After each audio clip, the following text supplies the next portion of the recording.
ministrar esse curso. Eu lembro a vocês que a aula está sendo gravada, porque vai ser disponibilizada em nosso canal do YouTube a partir de janeiro. Para quem não pôde, não teve condições de participar das aulas ao vivo. Bom, hoje o tema da aula é Brasil, o médico e o monstro, que vai no tema do livro propriamente dito, no cerne do livro, né, nas ideias defendidas pelos autores, e a gente vai começar com a exposição inicial do Daniel Feldman, e depois imagino que o Fábio fará considerações, e também sempre que vocês quiserem participar, fazer perguntas, colocações, o microfone está aberto, tá bom? Então, Daniel, a palavra é com você. Ótimo. Pessoal, boa tarde mais uma vez aí a todos e todas. Estamos aí na última sessão dessa nossa atividade, que eu acho que é uma atividade que está sendo muito proveitosa para mim, né? E eu começo dizendo isso pelo seguinte, porque, bom, hoje um pouco a ideia, né, é concentrar o debate sobre o capítulo brasileiro, né, dessa discussão do médico e do monstro, tá? E eu vou tentar, na minha fala, explorar algumas coisas que não foram abordadas ou não foram muito abordadas no lançamento do livro e também que não foram muito abordadas nas duas primeiras sessões, porque a gente acabou também discutindo, é inevitável, o Brasil, né? Óbvio que há coisas que eu vou repetir também, porque, né, é impossível fugir, mas eu vou tentar trazer alguns outros olhares, enfoques, e também partindo da ideia de que a discussão ela evolui, né? Esse próprio curso, os eventos que a gente tem feito para discutir o livro, suscitam ideias, né?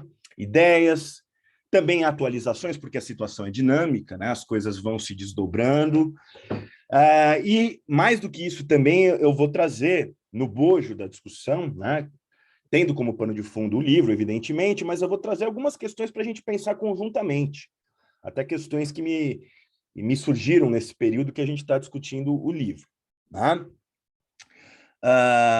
Que eu acho, né, a minha hipótese é que a tese do médico do monstro, da contenção e da aceleração, óbvio que ela não tem a pretensão de explicar tudo o que está acontecendo no Brasil e na América Latina, mas eu acredito e estou mais convencido que ela é um ângulo que pode ser profícuo, que pode trazer reflexões válidas, né?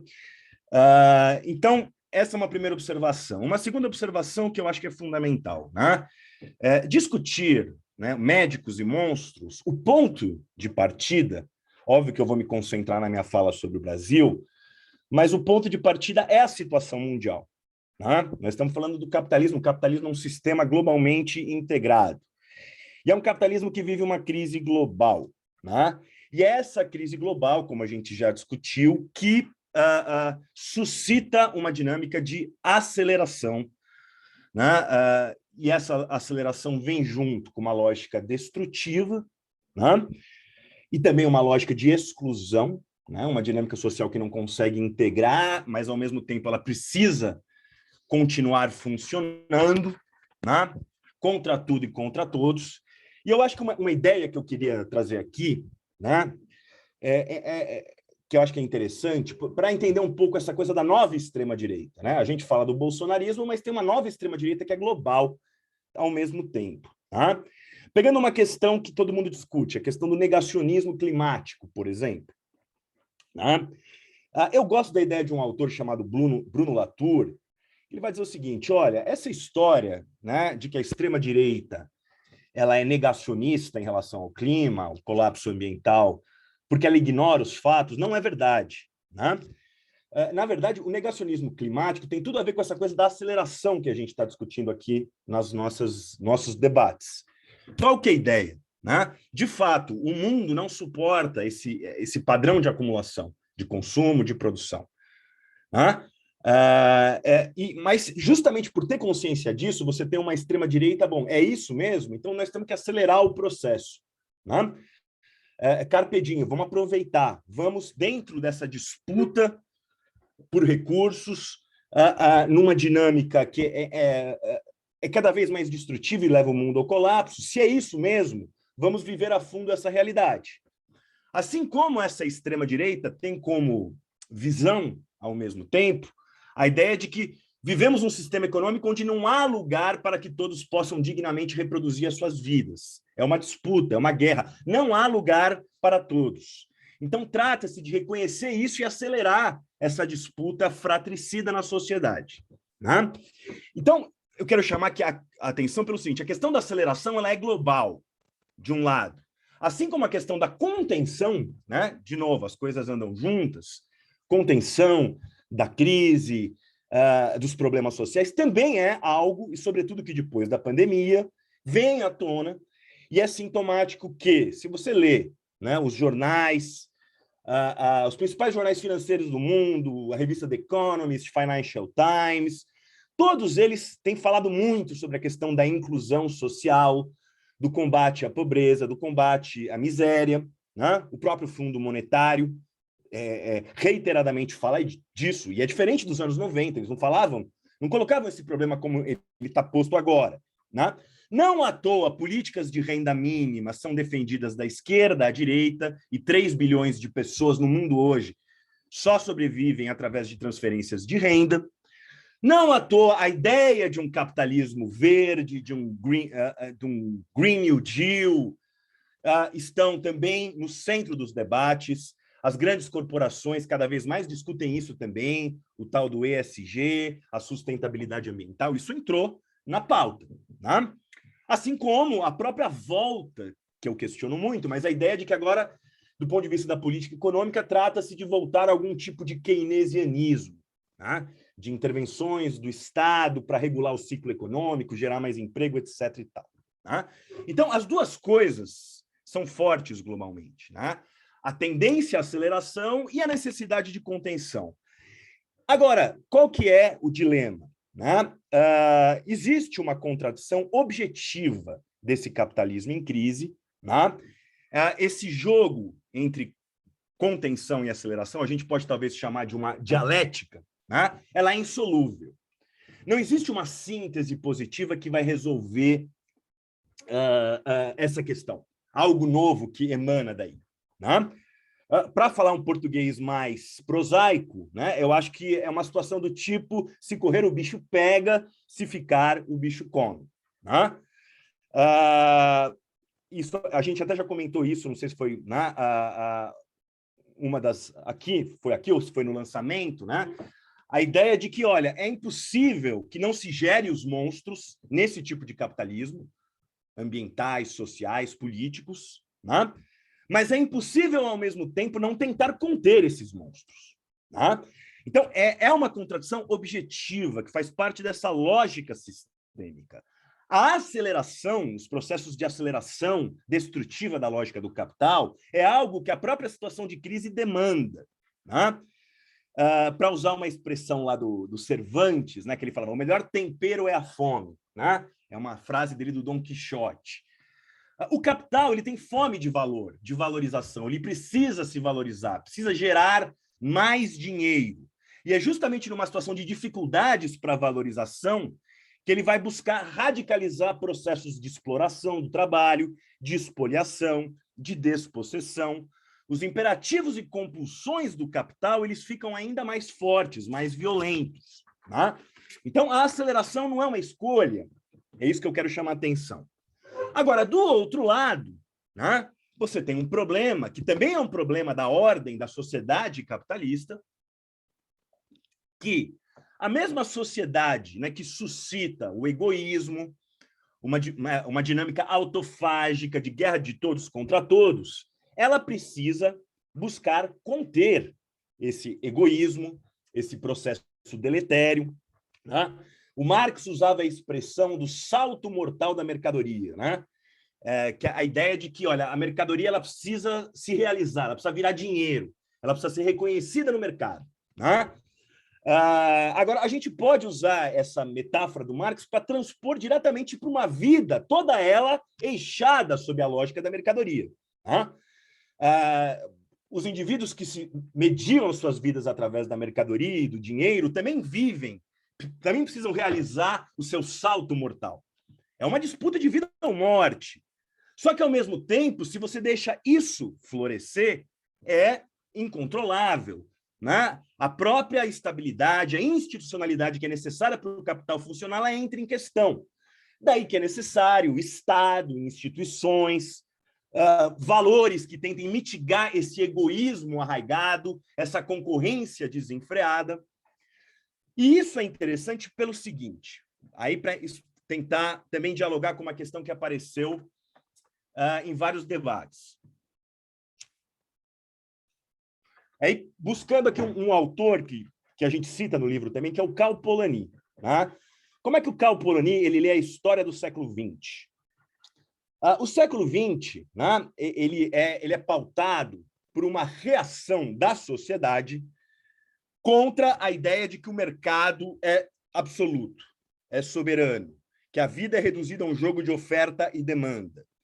Né? Ele chama isso de contramovimento. A sociedade ela é obrigada a criar instituições que reiterem laços coletivos, laços nacionais, laços de classes, determinados consensos políticos para conter aquilo que ele chamava do moinho satânico do mercado.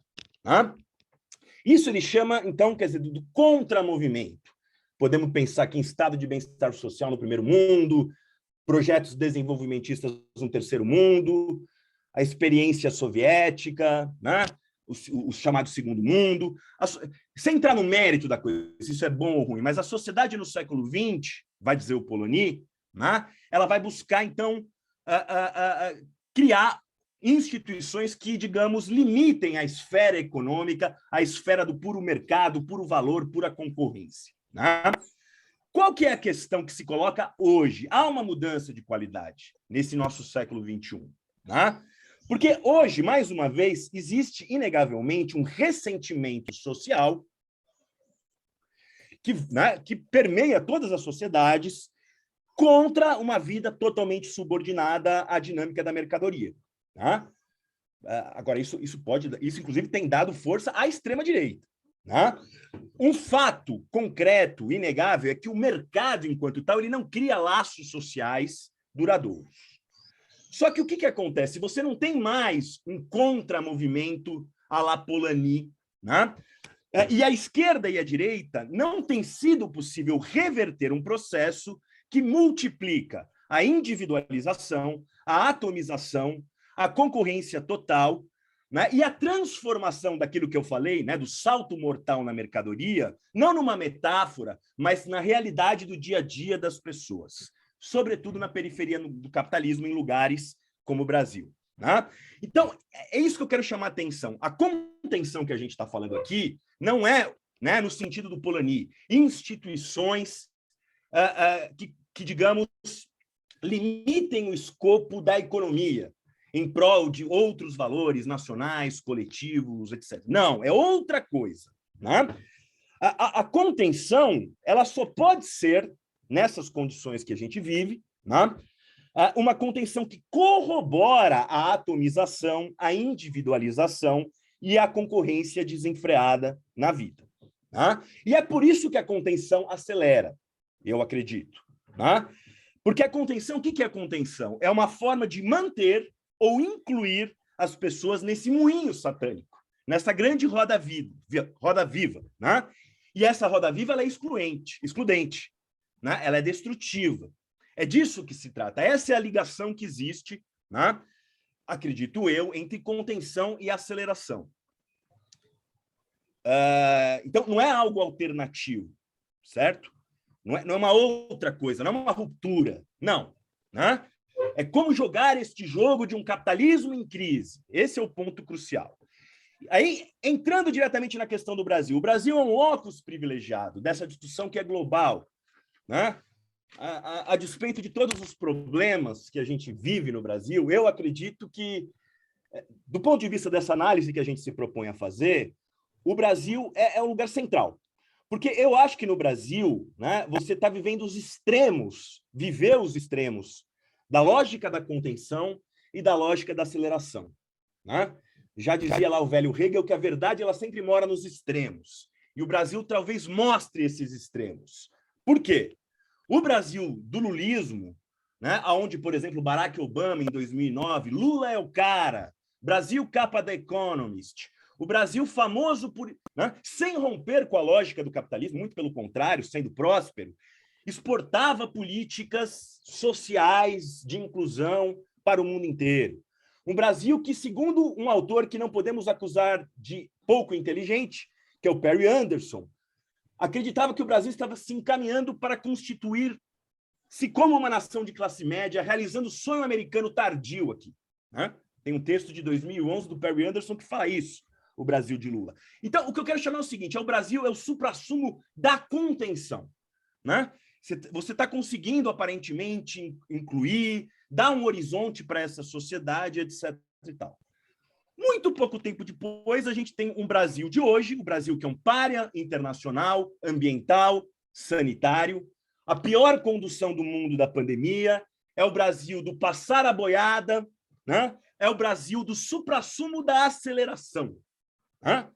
A aceleração dessa lógica predatória, destrutiva do capital, né? Então, eu acho que isso é algo, eu não tenho uma... Assim, eu estou trazendo essas questões para a gente pensar junto, né? Essa coisa de ser o extremo da contenção, o exemplo de sucesso, e o extremo da aceleração, não é à toa, a meu ver. Precisamos pensar nisso, precisamos investigar isso. No mínimo, eu acredito que uma coisa está muito ligada à outra, leva a outra. Essa é uma pista que eu acho que a gente tem que perseguir na nossa reflexão. E isso quer dizer, um outro passo da discussão, que entender o processo de aceleração bolsonarista, né, significa entender um determinado enredo prévio, uma determinada história prévia, historiar esse processo, né? Entender, justamente, que esse processo de aceleração, que a gente está identificando com o bolsonarismo, ele vem, e não à toa, no esteio do fracasso, não só do petismo, lulismo, como no fracasso de toda a nova república, né? A nova república é um momento já de contenção, né? Que, inclusive, foi decantado e hoje é decantado, né? Um momento de estabilidade institucional, não haveria golpes, o país estaria maduro. É sintomático que hoje, inclusive, mas é um problema também ao mesmo tempo, a meu ver, que você tem uma revalorização da nova república, retrospectiva, em vez do que o que eu acho que seria necessário, uma crítica retrospectiva à nova república, para entender como a gente transitou daquela situação para hoje. A coisa mais emblemática, né, dessa revalorização da nova república é a possível chapa Lula-Alckmin, que é isso, os tucanos e petistas juntos agora, né? Agora, como a gente já comentou aqui, né, a nova república já era o momento de um colapso da modernização brasileira, onde os monstros estavam relativamente escondidos. Como diz o romance, é o hide, né? Eles estavam por debaixo do pano, eles não vinham à tona no noticiário, talvez, na discussão política, mas já estavam postos, né? E, na verdade, o que a gente está vivendo a partir dos anos 80, do fim da ditadura, não é um resgate de nenhum projeto de país, e isso a própria política não podia esconder, a gente já comentou isso bastante também. O lema do governo Sarney era o tudo pelo social. O Lula vai realizar isso através do Brasil, país de todos. Já são políticas de contenção. A grande questão não é, apesar do discurso ser de uma nação madura, civilizada, em desenvolvimento, a grande questão social é como integrar essa massa, esse passivo, esse meio Brasil que está fora, está totalmente fora, ganhando menos que um salário mínimo, em condições muito precárias de miséria, etc. e tal, né? Agora, o que a gente tem hoje, na verdade, né? Então, hoje não se trata de colocar, com o bolsonarismo, né, de colocar essa questão do tudo pelo social, país de todos, né? Mas o que temos, na verdade, é uma ordem social que cria um ressentimento, voltando lá ao Polanyi, que eu estava discutindo. Agora, o bolsonarismo ele busca fazer com que esse ressentimento seja vivido enquanto tal, né? O salto mortal da mercadoria ele deve ser praticado, essa violência junto com isso. Não à toa o bolsonarismo tem a ideia de que, no limite, os indivíduos têm que se armar, né? Todos devem se armar nessa guerra civil, que é o Brasil. Então, eu chamaria atenção para isso, né? Inclusive para afirmar que o bolsonarismo, eu não acho que é uma boa definição chamar o bolsonarismo de algo conservador ou de algo que quer voltar ao passado, de algo reacionário nesse sentido, de uma volta ao passado. Né? Eu acho que justamente o que a pandemia mostrou, né, essa ideia. A economia deve continuar funcionando acima de tudo. Né? A máquina capitalista deve funcionar doa quem doer. Isso não é voltar para trás, é pisar fundo no acelerador. Né? E até usar aqui um exemplo que pode parecer pouco importante, mas eu acho que é muito simbólico. Uma das primeiras medidas do Bolsonaro no governo, vocês lembram, é literalmente a aceleração. Né? Não sei se vocês lembram disso, quando ele tinha discussão, não sei como é que foi parar isso, que criança não precisava usar cinto de segurança no carro. Vocês lembram disso? Né? É a lógica da aceleração, inclusive literal, né? Automobilística. Não tem segurança, não tem contenção. Vamos pisar fundo no acelerador. Né? Então, assim, eu estou trazendo esses aspectos para a gente, então, partindo desse cenário geral, tentar entrar em algumas especificidades, algumas características singulares do debate. Né? Uma é essa tensão, quer dizer, o suprassumo da contenção, ao mesmo tempo o suprassumo da aceleração. Né? Mas um segundo passo que eu acho que é importante nessa discussão é o seguinte: a questão nacional, a questão de um falso nacionalismo que anima, que é semeado pelo bolsonarismo. O que eu queria chamar a atenção para isso? Né? Óbvio que o bolsonarismo, Bolsonaro ele é entreguista, né? Ele não está preocupado com nenhum tipo, nem na retórica, nenhum tipo de soberania nacional, vamos colocar assim. Só que isso não corrobora uma ideia que eu acho que é comum na esquerda, porque a esquerda vai dizer o seguinte: o nacionalismo do Bolsonaro é um mero engodo, é uma mera enganação, é coisa para inglês ver. Eu não acho que essa é uma postura adequada, porque não permite, é fundamental a gente entender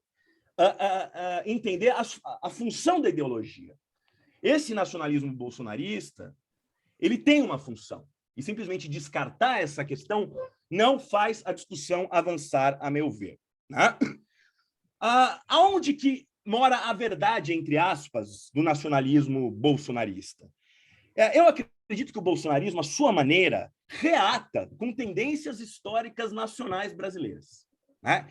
Então, aí também é uma outra pista de investigação da resiliência, da força do fenômeno. Né? Na verdade, o bolsonarismo, o que ele corresponde? Ele corresponde a um país que nunca foi a nação que a tradição crítica brasileira esperava. Né? Na verdade, é uma contradição, porque é um nacionalismo que vem do reconhecimento explícito da não-nação que é o Brasil, que cada vez mais é. Né? Como Caio Prado dizia, o que é o Brasil na sua origem? O Brasil é um puro negócio. É negócio o Brasil. Nada mais do que isso. É uma lógica predatória de espoliação, é o utilitarismo explícito, que sempre foi dominante e continua dominante. É uma sociedade que, em função disso, não cria nexos morais entre os indivíduos, e esses nexos morais seriam um pressuposto de uma verdadeira coletividade, de uma nação. É uma lógica de uma guerra civil permanente, porque é escravidão, é extermínio indígena, e mesmo no processo de modernização que vai se vivendo, é também tratar na base da violência os marginalizados, aqueles que ficam no meio do caminho.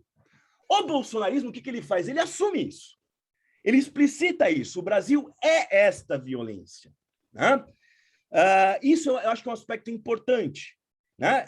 Nesse sentido, diferente do que o progressismo e a tradição de esquerda no Brasil sempre acreditou, né, que seria a nação brasileira, o bolsonarismo ele é a nação brasileira, essa nação, do puro negócio. Eu vou voltar a esse ponto e trazer ele para a discussão mais contemporânea mais à frente. Né? Mas antes, uma digressão que eu acho que é importante, porque durante a Nova República, e sobretudo na era petista, a ideia de um resgate da nação, né, ela era uma ideia presente, né, do país, do orgulho do país, etc. e tal. Agora, qual que é o problema? Né? Como a gente tenta mostrar no livro, tratou-se de uma construção nacional que foi simulada. Você tem um simulacro de uma construção nacional que, por sua vez, depende de um capitalismo global que, em determinados momentos, foi favorável a nós E esse capitalismo global também ele é simulado, ele é baseado em capital fictício, em bolhas de ativos, em bolhas de crédito. Então, o que eu quero chamar a atenção? Durante a Nova República, já o que perseverava, a despeito de um discurso de modernidade, retomada de um caminho nacional, né, já era o extrativismo, já era a dinâmica da acumulação por despossessão, que envolve, por exemplo, privatizações, entre outras coisas. Já é a dinâmica global da financiarização, que aqui vai ter uma faceta particular, tem a ver com aquilo que a Renata levantou, né, e a Leda Paulani, do Brasil se transformar numa plataforma de valorização financeira, né, quando você anima também aqui momentos de crédito, seja no Plano Real, seja na era Lula, e você vai reproduzindo uma coisa que o Singer, não o André, mas o pai dele, num dos seus últimos textos falava que é interessante, a dependência externa no Brasil virou também um fim em si, já na Nova República. Porque antes da dependência externa, os militares era para fazer o Brasil potência, né? Por exemplo. Agora não. Né? A dependência financeira do Brasil ela virou um fim em si, ela virou a maneira, o modus operandi da nossa inserção, que em determinados momentos, boom de commodity, capital entra, né? Permite algum tipo de política simulada, mas logo que a situação externa se reverte, você tem um fim disso, e vem uma baita crise econômica. Né? Então, isso é importante, inclusive, para a gente tentar desfazer certas ilusões que existem na esquerda. Tá? É essa situação que eu quero trazer. Por quê? Primeiro, tem um discurso que o PT, né, e o golpe de 2016 e a queda do PT se deu por pressões imperialistas, porque o PT, buscando um resgate nacional, junto com a Onda Rosa, junto com a cooperação do Sul-Sul, dos BRICS, seria algo que enfrentaria o Império Americano e o Império Ocidental. Né? Eu vou comentar por que eu acho que isso é frágil. Né? Porque, bom, em primeiro lugar, eu acho que a causa, né, essa dialética médico e monstro, ao nosso ver, é o que explica o que foi a queda dos governos do PT. A gente já comentou isso, mas é importante voltar a essa discussão. Né? A contenção, aquilo que a gente já discutiu outras vezes, né? Chega um determinado momento que a contenção, a ideia de um Brasil, país de todos, vai se mostrando na prática, nesse capitalismo em crise brasileiro, sobretudo a partir da crise de 2015, uma ficção. Né? Então, por baixo, você perde o apoio que você tem a isso, e por cima, do ponto de vista das elites, quando vem a crise, você tem aí a demanda de acelerar os processos de reforma trabalhista, de reforma previdenciária, tentar diminuir salários que, em certas categorias, estava alto no governo Dilma. Né? Então, essa é a causa. Né? A contenção ela virou algo não mais funcional, você precisou passar por um momento de aceleração, aí vem Temer e Bolsonaro. Bom, só que é o seguinte, você falar... Olha que contradição que próprios setores da esquerda se colocam. Né? Então, quer dizer, o PT seria o anti-imperialismo. Olha, mas não é isso que o próprio imperialismo fala, digamos assim, né? O imperialismo ocidental. Se você pegar, por exemplo, em 2018, né, a grande parte dos jornais lá fora ou falavam, olha, Brasil está numa situação ruim, ou é o PT, ou é um cara de extrema-direita. Mas você tem, inclusive, jornais que chamam voto no Haddad naquela época. Não porque eles são petistas, mas é porque, né, até do ponto de vista do capital, melhor tentar manter alguma coisa de contenção do que apostar em algo incerto, que é o bolsonarismo. E olha que contradição. Se é o PT anti-imperialista, o Alckmin, que era o candidato mais, digamos, afinado com o imperialista, não era o Alckmin, né? Em 2018, né? Ele era o candidato do mercado, supostamente mais próximo aos Estados Unidos, Wall Street. Bom, agora ele vai ser o vice. Né? Assim como ele apoiou o golpe de 2016. O que eu quero chamar a atenção é que existe uma situação, que é uma situação, digamos, globalmente confusa, com uma série de mudanças ideológicas. Mas isso não autoriza, ao meu ver, de forma alguma, acreditar que a queda do PT foi por motivos externos, de um anti-americanismo, de um anti-imperialismo. Porque vamos ver o que está acontecendo agora. Você tem uma esquerda hoje que pensa na base do campismo. É uma réplica degradada do debate da Guerra Fria. Tem o campo americano, Europa, e tem o campo China-Rússia.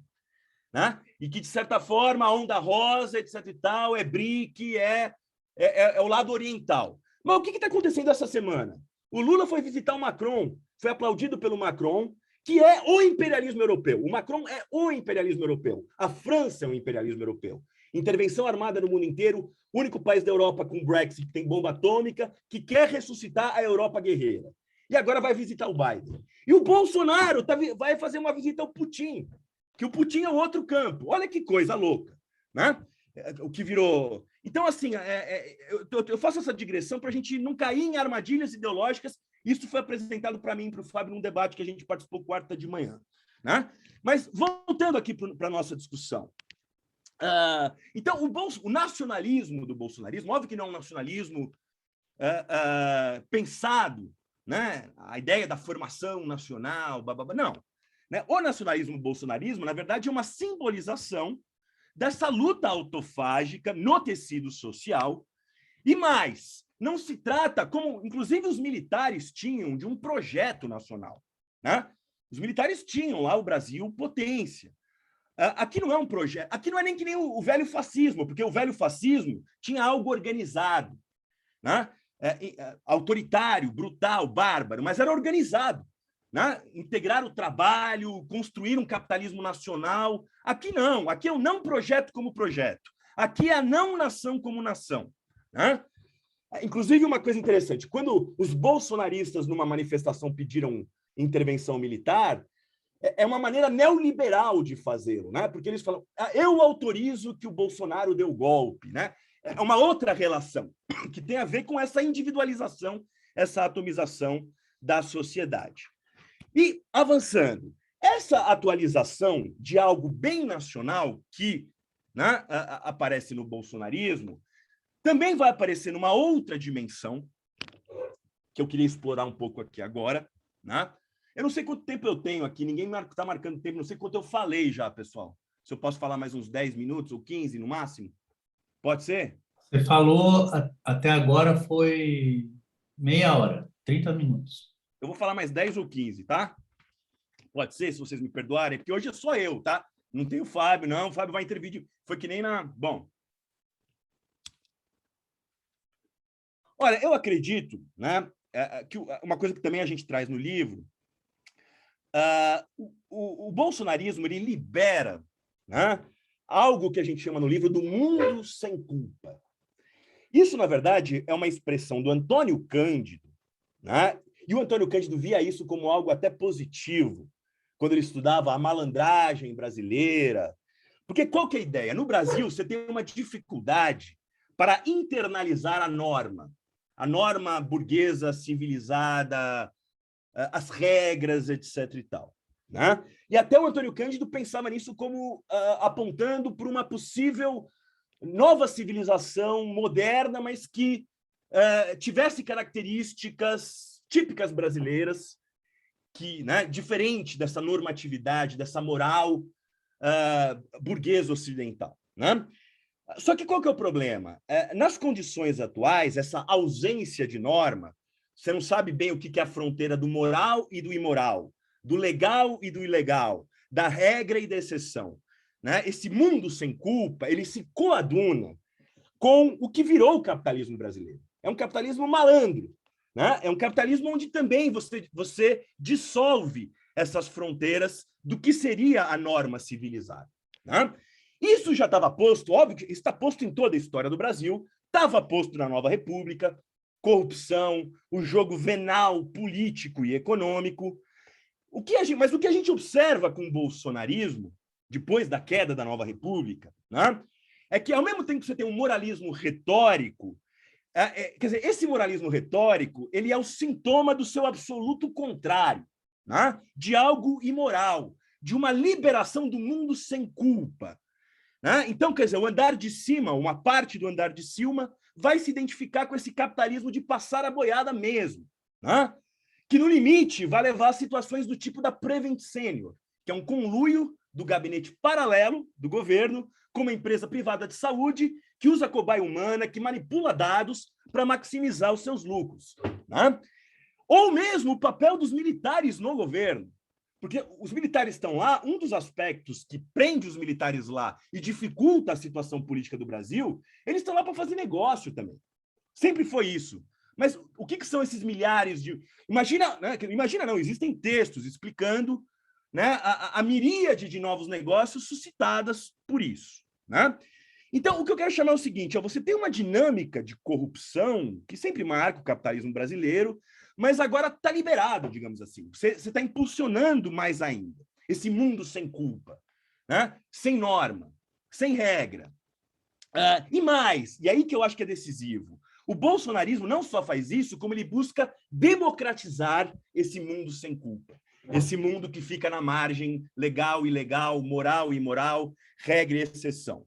É aquilo que um autor que a gente cita no livro, chamado Gabriel Feltran, chama da revolta dos jagunços, né? Você está dando oportunidade não apenas para que as grandes elites que sempre fizeram esse jogo o façam com maior cara de pau, mas você está, digamos, trazendo outros setores da sociedade. Então, é polícia e milícia, né, que fazem negócios, existe uma economia política desses setores, isso resulta em poder, em deputado, em dinheiro. Você tem a religião como negócio, né? Que, ao mesmo tempo, também tem essa dinâmica de dar dinheiro, dar poder, enriquecimento e empoderamento, mas, ao mesmo tempo, o papel da religião no Brasil, né, também cumpre a lacuna, né, de uma ausência de um estado de bem-estar social, esse processo de individualização da sociedade. Você tem as famosas fake news, os youtubers, que podem mentir sem culpa, a mentira propagada sem culpa. Também isso é um negócio. Você tem interesses cristalizados, encastelados, né? Quer dizer, esse discurso de ódio de extrema-direita também virou um grande negócio, essas práticas também rendem empregos, rendem renda, né? E é justamente isso, quer dizer, aí voltando também para a coisa da especificidade do Brasil, né? Aquela coisa que o Caio Prado falava do inorgânico, né? Ela volta com tudo. Quer dizer, uma sociedade que não constrói elos sociais, elos coletivos que não sejam a violência, né? A violência volta a ocupar um lugar central como elo social na nossa sociedade. Isso já estava posto antes também, não nos enganemos.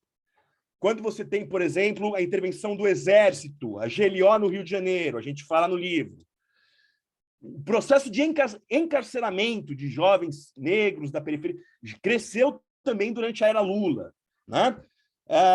Agora, óbvio que a coisa muda de nível agora. E por que ela muda de nível? Porque agora a violência ela é politizada. Esse que eu acho que é um aspecto fundamental. Ela é tomada como horizonte desejado e necessário, de um lado, né? É necessário isso, e, ao mesmo tempo, você produz uma manipulação do medo que essa violência traz, né? Daí também uma outra função dos militares no poder, porque não são militares, ainda como talvez na Índia e na Turquia hoje, que tem... A Índia e a Turquia são países que têm projetos externos expansionistas de conflito. Aqui não. Aqui são os militares para assegurar a ordem interna. Daí também a força da polícia e das milícias para explorar esse medo social, né? E se empoderar através disso. E indo para a conclusão, né? Quer dizer, essa situação ela vai gerar, como a gente já afirmou aqui, um processo cumulativo. Né? Eu queria elencar 3 coisas rápidas e partir para uma última observação. Tá? Bom, primeiro, né, a contenção ela pode ser mais ou menos exitosa, né? Mas isso depende de uma situação econômica favorável. Né? Só foi possível a contenção exitosa do lulismo porque a situação econômica foi, por um tempo, muito favorável. E no Brasil, a situação econômica ser favorável é quando lá fora é permitido, quando lá fora ela vem de fora uma situação favorável. Não depende da gente, tá? Isso aconteceu na época do Plano Real, isso aconteceu num período do lulismo. Então, quando a situação externa nos favorece, é possível algum tipo de contenção. Então, essa é uma questão a se pensar para o futuro, de problematizar, né, essa questão. Então, não é um ato de vontade. Né? Por exemplo, o FMI agora está falando em políticas keynesianas, né, para dar um exemplo aqui. Só que, se você lê nas entrelinhas, o país da periferia que tem moeda fraca não pode sair gastando, porque o capital não deixa, vai endividar demais, tem fuga de capital. É o que está acontecendo no Brasil hoje. Não dá para fazer plano Biden no Brasil, nada parecido com isso. Né? Bom, já falamos na questão do mundo do trabalho várias vezes aqui, né? Como a questão do mundo do trabalho é central e uma degradação cumulativa. Eu queria trazer uma outra coisa aqui para o debate, que eu acho que a gente tem que discutir a crítica ao trabalho, né? Não a exaltação ao trabalho. Essa é uma questão que me parece... O trabalho tal qual ele se constitui na nossa sociedade, né? Bom, não só ele é escasso e precário, mas é através da lógica dele que a lógica da guerra civil ganha força, porque o mundo do trabalho virou uma guerra civil, não é algo solidário. Precisamos criticar uma sociedade que tem uma enorme capacidade produtiva e que obriga os indivíduos a trabalharem mais do que nunca e se digladiarem. Essa me parece uma questão central, que está ligada a um outro elo, que é o da violência como elo social, toda a economia política da violência, que eu tentei trazer, que cresce no Brasil, se encastela. E aí, como é que a gente olha isso a partir... Eu vou concluir com um último comentário, mais contemporâneo, sobre as eleições que vão vir agora, né? Não para discutir quem vota, quem não vota, mas para ver como é que a gente pode ver esse cenário de eleições a partir dessa reflexão da contenção e da aceleração do médico e do monstro. Óbvio que e tudo é provisório, o cenário político ele é dinâmico. Mas o que eu chamaria atenção? Alguns comentários que me parecem importantes. Justamente porque aqui a gente viveu, sobretudo após a pandemia, o extremo da aceleração, né? A contenção ela volta a ter força midiática, força eleitoral, internacional, inclusive, né? Em relação ao Brasil. A meu ver, por que o Lula está em primeiro? Óbvio, ele foi presidente, tem a sua popularidade, mas o Lula é o cara da contenção. Né? Ele é o cara que, para a população, ele vai buscar conter, fazer uma política social, etc. Não vai ser essa brutalidade bolsonarista. Né? E, mais ainda, ele se aliar ao Alckmin, ao que tudo indica, é agradar os mercados, óbvio, né? Mostrar que ele é palatável, é mostrar que a sua candidatura tende a ser nada mais do que a contenção, né? Aliás, ao contrário do que a base militante do PT tem falado, não se trata de forma alguma de projeto nacional, desenvolvimentismo, keynesianismo, União da América do Sul, União Sul-Sul, BRICS, não é isso. Né? Essa união Lula-Alckmin, ela sinaliza isso. Aliás, lembremos, né? Em 2006, vocês lembram do segundo turno das eleições, né? Quando o Lula ganhou contra o Alckmin, foi um momento, inclusive, que o Lula fez um discurso um pouco mais à esquerda, digamos assim. Né? Não sei se vocês lembram disso. O Alckmin era o cara das privatizações, e em 2006, né, o Guido Mantega tinha acabado de assumir, agora era a hora do desenvolvimentismo. Não sei se vocês lembram disso. Né? Agora o Alckmin está junto. Né? Agora, mas não só isso. O que eu chamo a atenção? Olha que coisa curiosa. Como a coisa da contenção aparece... Qual que foi uma das principais bandeiras do Moro candidato? O que ele falou? Não sei se vocês repararam. Eu, Moro, que é a chamada terceira via, né? Eu, Moro, eu vou fazer uma força-tarefa do tipo Lava Jato contra a pobreza. Então, a questão do combate à pobreza virou algo central. Já o Bolsonaro, ele aprovou ontem, agora, no Senado, o Auxílio Brasil de R$400, né? Que também é uma política, né, que é generalizada para tentar mitigar a miséria. Então, a contenção está na ordem do dia para os três candidatos, de diferentes formas, e eu acho que o que explica, em parte, o Lula está na frente, porque ele é o cara identificado com isso. Né? E com o Alckmin, mais fácil ainda para ele se eleger, desse ponto de vista. Né? Ao contrário do que espera a base militante petista que ainda existe. Agora, o que tem do outro lado? Eu vou concluir com isso. Do outro lado, você tem uma degradação política que também é contínua, que é cumulativa, né? Que tem a ver com a questão da violência. Porque na pandemia, muita gente da esquerda, do campo progressista, passou a ver, inclusive, caras como Dória, Witzel, como aliados, de alguma forma. Porque eles não são aquela loucura da aceleração bolsonarista. Foi se rebaixando o mal menor. Né? Agora, quem que é o Dória e o Witzel? É a pura politização da violência, da repressão, a periferia, né? Essa coisa de uma ordem armada. É isso. Né? Políticas sociais e porrada, e matança e prisão. É assim que você lida com a questão social no Brasil. Agora, se a gente olha para o Lula, para essa possível candidatura Lula e Alckmin, o Alckmin também é o cara da repressão, ou não? Ó, outra coisa é que toda polícia é repressiva, inclusive as polícias petistas, né? Agora, qual que é o discurso que a gente sempre teve aqui em São Paulo, por exemplo? A polícia do PSDB, que reprime manifestação, que mata na periferia, né? Que fez aquela chacina em 2006. Não é isso? Ademais, o Alckmin é o cara da Opus Dei, né? Aliás, isso é uma coisa que é uma provocação que eu não posso deixar de fazer, né? O Lula, muitas vezes a gente é acusado de ser antipetista, e o Fábio, que é alguém mais antipetista do que o Lula. Você faz uma chapa Lula e Alckmin, você vai falar o quê para a base social do PT aqui em São Paulo? Não vai ter campanha militante, né? Setores militantes que votam, que apoiam. Ele está fazendo isso, não é eu e o Fábio, com o nosso modesto livro, que estamos fazendo isso. Então, de um lado, independentemente das intenções, você está se aliando com um setor que sempre foi claro para o campo de esquerda que foi um cara repressivo, né? Que é o Alckmin, é o PSDB. Né? Já no caso do Moro, isso também é evidente. O Moro está sendo articulado por um setor dos militares. A grande bandeira do Moro é o excludente de ilicitude, que é a polícia poder matar tranquila sem ser processada. Né? E o Bolsonaro, não preciso nem falar. O Bolsonaro é o agravante de um segundo mandato dele, que a dinâmica da violência vem com tudo. Se ele for eleito mais uma vez, né? Então ele vem com tudo. Então, o que eu queria concluir? Existe uma demanda por contenção, porque a crise foi muito séria, né? Mas não só essa contenção, ela tem limites econômicos para ser exitosa, como ela foi no passado, como o processo brasileiro, a meu ver, por tudo que eu tentei falar, potencializou a esfera da repressão, da violência, e isso, de diferentes formas, aparece nas 3 candidaturas. Nessa eleição, até aqui, todo mundo vai posar, de certa forma, de médico, resolver o problema social, políticas sociais. Mas, ao mesmo tempo, os monstros da sociedade estão mais presentes e mais salientes do que antes. Desculpa, falei 45 minutos, eu queria terminar com isso. Alô, beleza. Obrigado, Daniel, pela exposição inicial. Agora fica... Eu vou pegar um café, mas enfim.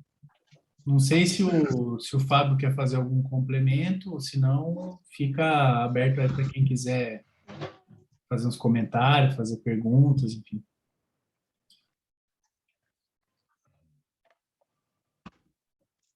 Vou fazer, então, 3 complementos bem pontuais, enquanto o pessoal se anima para falar, né? O primeiro é que quando, na segunda edição do livro da Onda, a História da Onda Progressista, eu fiz uma espécie de adendo, né? uma atualização do capítulo sobre o Brasil, porque tinha acontecido a eleição do Bolsonaro. E uma das coisas, um adendo que eu escrevi na semana que isso aconteceu, né?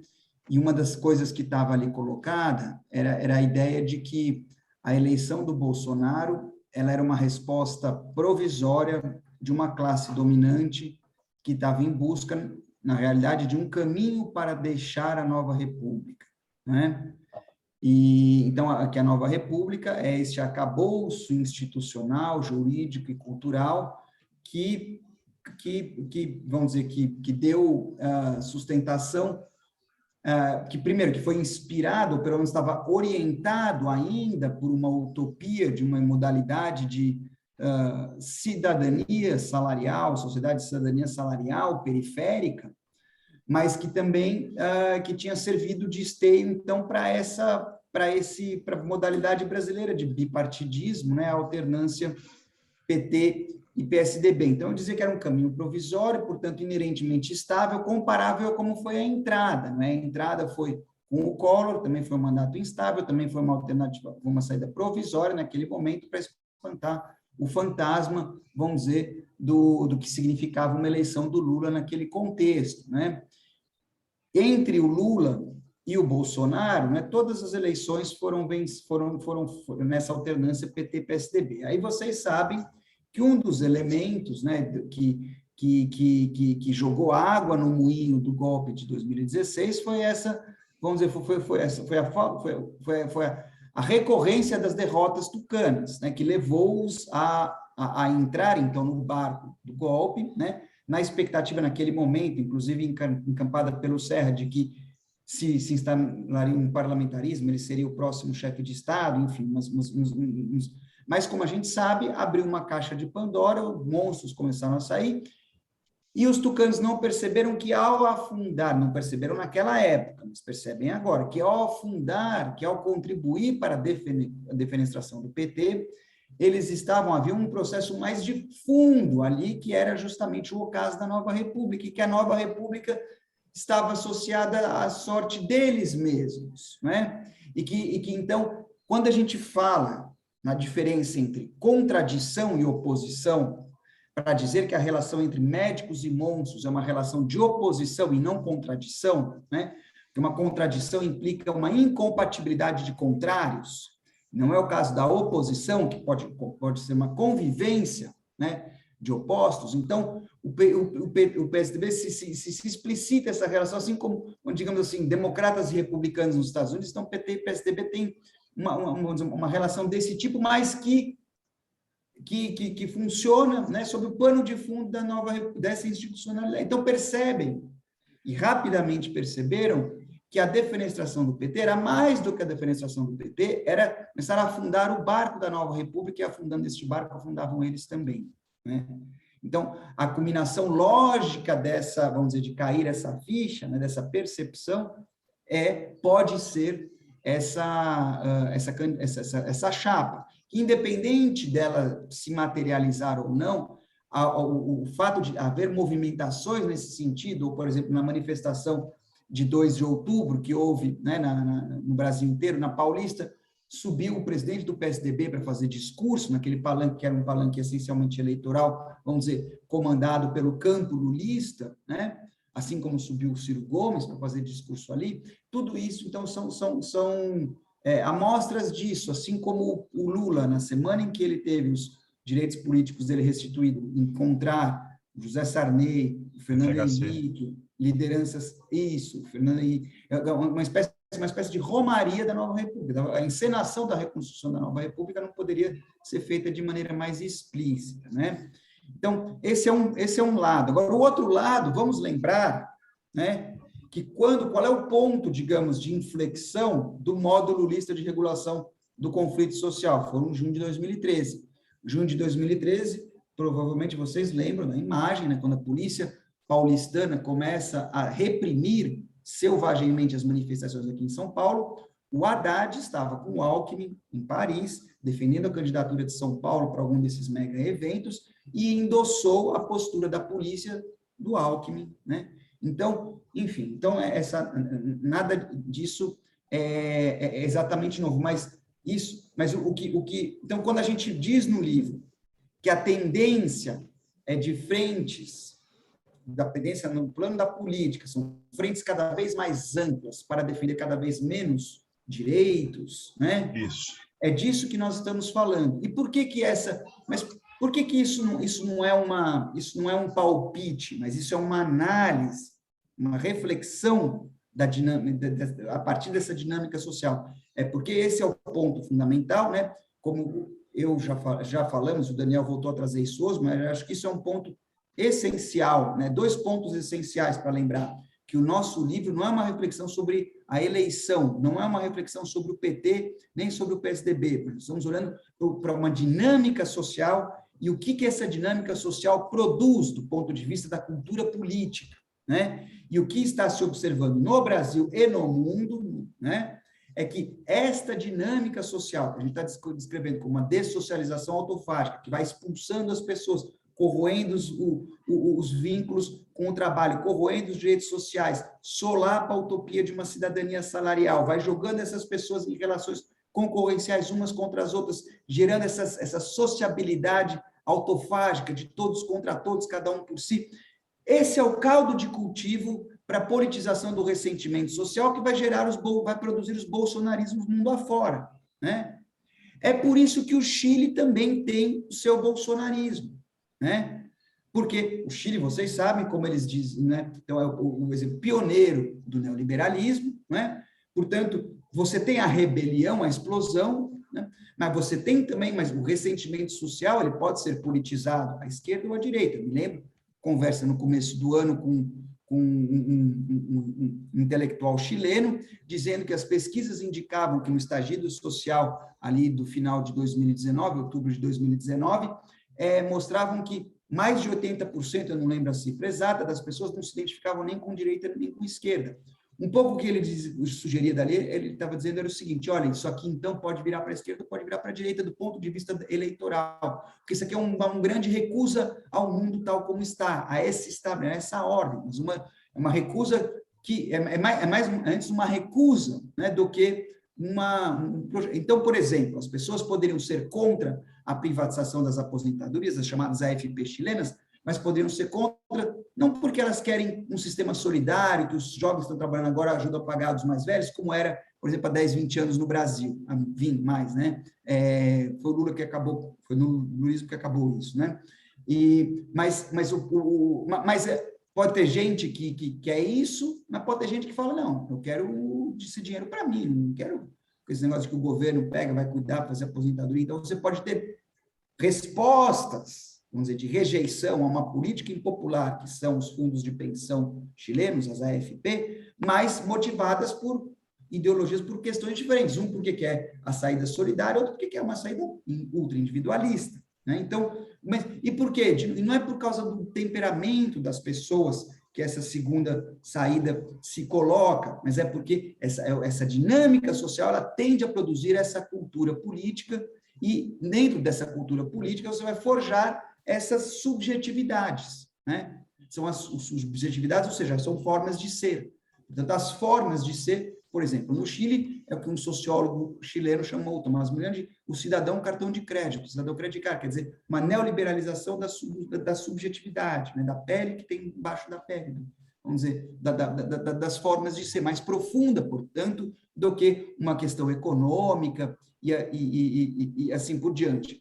Então, então, de novo, qual é o ponto? Então, esta dinâmica, né, ela tende a produzir estas monstruosidades e, como a gente já falou, mas importante enfatizar, né, como a alternância política, a alternância partidária, a alternância entre médicos e monstros, ela não coloca em xeque, ela não questiona essa dinâmica da dessocialização autofágica, o movimento continua, pode de forma mais acelerada ou talvez mais contida, mas ele continua. E com o tempo, portanto, não é uma dinâmica pendular, que você vai de médico para monstro. Por quê? Porque a corrosão do tecido social, né? E, portanto, o enraizamento dessa subjetividade concorrencial da violência de todos contra todos, tudo vai se agravando, vai se aprofundando. Portanto, o futuro desse presente pertence aos monstros e não aos médicos. Então, um pouco que eu estou querendo dizer aqui, sem querer ser profeta, mas querendo dizer, olhando do sentido do movimento, pode ser que o Lula ganhe esse ano, ainda que o Lula ganhe, digamos que haja eleições, que ele ganhe, mas o sentido do movimento, a política na próxima eleição, daqui a 4, daqui a 10, daqui a 20 anos, ela não é, o futuro não pertence à contenção, não é? Porque o que vai se aprofundar é o ressentimento, a raiva, e também porque as possibilidades, uma coisa é você fazer contenção em 2003, outra coisa é você fazer contenção em 2023. Não só porque as condições internacionais, como disse o Daniel, podem ser diferentes, o boom dos commodities pode não estar mais lá, mas essencialmente porque a dinâmica da corrosão é cumulativa. Portanto, para onde a gente olhar para a sociedade brasileira agora, 20 anos depois da primeira vitória eleitoral do Lula, a crise é mais grave. A gente olha para a questão ambiental, podemos olhar para a questão da violência, para a questão do mundo do trabalho, para a questão econômica, até o futebol, né? Tem todos os aspectos, não há um aspecto em que esteja... Portanto, podemos imaginar que se essa tendência, o que será daqui a 20 anos? Né? Então, o mundo... Portanto, a gente desloca, vamos dizer, o eixo da discussão e da análise da questão da dinâmica, vamos dizer, meramente eleitoral, né? Para olhar uma dinâmica social que, inevitavelmente, produz e produzirá, vamos dizer, essas monstruosidades, né? Então, isso, de novo, a despeito das intenções, né? E podemos olhar isso por um outro ângulo, falando da questão, vamos dizer, do plano brasileiro, como o Daniel já comentou, você tem, por exemplo, o regime, né, vamos dizer, cultural, social, econômico, miliciano, ou das polícias, né, convive com os evangélicos, são fidelidades diferentes, né, que em alguns pontos são, mas que estão se forjando como atores políticos, né, e cujo, vamos dizer, força social vai muito além. Quando a gente começa a entender o que é a força do cristianismo conservador, do ponto de vista do enraizamento social, a força não só econômica, mas política, social, né? A gente percebe que a relação com o Bolsonaro, não é que o Bolsonaro se aliou a eles, mas eles, é o contrário, é o Bolsonaro que tem sido instrumental para avançar esse projeto, que é um projeto no qual, eu diria que o poder, inclusive, ele não é um fim em si, mas ele é um meio para modificar, para a transformação da sociedade, né? O projeto, vamos dizer, do cristianismo conservador, que tem sua expressão mais visível no neopentecostalismo. Assim como num outro patamar, a polícia, que está se convertendo cada vez mais, o mundo policial, né, que envolve também as forças privadas, né, de segurança, exército, enfim, mas que tem sua expressão política mais visível na polícia, também está ganhando, né? Um ator que se enxerga, se entende como alguém que cumpre uma missão civilizatória, o último bastião de defesa de uma sociedade que está, vamos dizer, degringolando na direção da barbárie. Então, o que eu estou dizendo é o seguinte, essas coisas tudo já estava aí, há 20 anos, né? Mas parecia que estava, vamos dizer, nas catacumbas, era uma coisa que não estava nos holofotes. Então, agora está no centro, né? Mas essas são forças que vão muito além da figura do Bolsonaro, né? E no qual, se a gente olhar por esse ângulo que nós estamos propondo, que é olhar a dinâmica da sociedade, e a partir daí entender, olhar por uma mera expressão epidérmica, né? Nós veremos, então, que a profundidade dos problemas ou dos desafios que nós estamos lidando é muito além. Quando a gente percebe, por exemplo, a dinâmica, a politização da polícia, né? E do mundo, vamos dizer, do cristianismo conservador, cada um com seus projetos, sua visão de país, e, enfim, né? Tudo isso é alimentado, a gente discute um pouco isso no livro, é alimentado, tem relações de afinidades eletivas com a própria dinâmica da subjetividade, vamos dizer, da sociabilidade neoliberal, da concorrência de todos contra todos, o individualismo, né? Então, se nos anos 60, 70, 80, a teologia da libertação, então ela politizava, né, a pobreza no sentido de propor a transformação da sociedade, né? As teologias, diferentes formas da teologia da prosperidade, elas amparam, vamos dizer, esses excluídos, os maltratados por essa sociabilidade, por esse sistema, mas não para transformar essa sociabilidade, mas sim para recolocá-los de volta no mundo da concorrência, né? Então, você tem relações de retroalimentação entre esses mundos, entre o mundo da teologia da prosperidade, da violência policial e formas políticas que, então, olham para tudo isso para dizer, não é para transformar, mas é para colocar isso aqui, para pisar no acelerador, né, para intensificar, potencializar. Portanto, esta dinâmica social tende a fortalecer cada vez mais este tipo de alternativa política, e esse é o drama, independente do que vai acontecer na próxima eleição ou nos próximos 5 anos.